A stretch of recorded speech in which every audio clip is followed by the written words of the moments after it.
ایک شخص مجھے ملا، کوئی تقریب تھی، اس کے بعد مصافحہ کرتے ہوئے تو جس طرح ایک روٹین کے ساتھ کیا حال ہے، کیسے ہیں، تو اس کے کپڑے کچھ پھٹے ہوئے تھے، لوگ مل رہے تھے تو میں ہر ایک سے پوچھ رہا تھا کیسے ہیں جناب.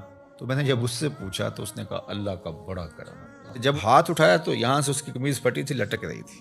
اس کے اس انداز سے میں رک گیا اور میں اس کو کہا کہ آپ مجھے دوبارہ ملیے گا، جب لوگوں سے ملاقات ہوگی. تو پھر میں نے کہا اور سنائیں کیسے ہیں، تو کیا کر رہے ہیں. تو وہ کہنے لگا کہ میرے پاس 6 کنال زمین ہے، اس میں تھوڑی سی کاشت کر لیتا ہوں. اس زمین سے میں نے 10 مرلے جگہ مسجد کے لیے وقف کی ہے اور میں خود مسجد بنا رہا ہوں، بس آپ دعا کریں کہ اللہ کا گھر بن جائے.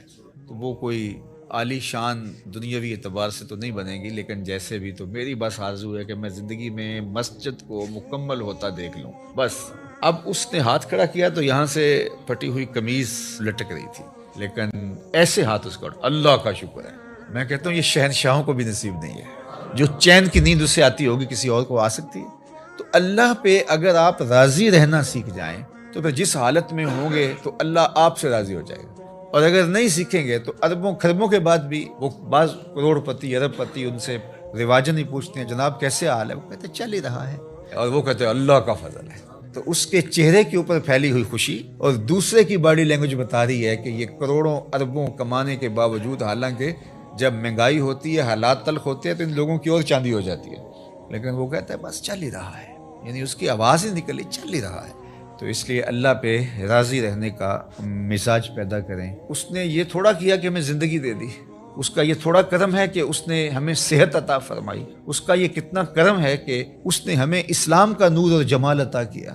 باقی ہماری ضرورتیں تو پوری ہو رہی ہیں، یہ تو ہمارے مطالبے زیادہ ہیں، ہماری خواہشیں بڑھ گئی ہیں، اس لیے ہم پریشان ہو جاتے ہیں اور ہم دائیں بائیں دیکھتے ہیں. دیکھیے جو جانور ہیں ان کو جتنا دانہ چاہیے ہوتا ہے، جتنا چارہ چاہیے ہوتا ہے، یا گوشت خور جانور ان کو جتنا چاہیے ہوتا ہے روز اتنا لیتے ہیں اور مطمئن، اور اپنی کچھار میں، اپنے گھونسلے میں، اپنے گھر میں چلے جاتے ہیں، بات ختم. انسان کے لیے مسئلہ یہ ہے کہ یہ جمع کرنے کے چکر کے اندر پریشان ہو گیا ہے. دنیا کے اوپر صرف 2 مخلوقیں ایسی ہیں جو رزق جمع کرتی ہیں، ایک انسان، دوسری چیونٹی. اس کے علاوہ جتنی بھی مخلوقیں ہیں کوئی اپنا رزق جمع نہیں کرتا.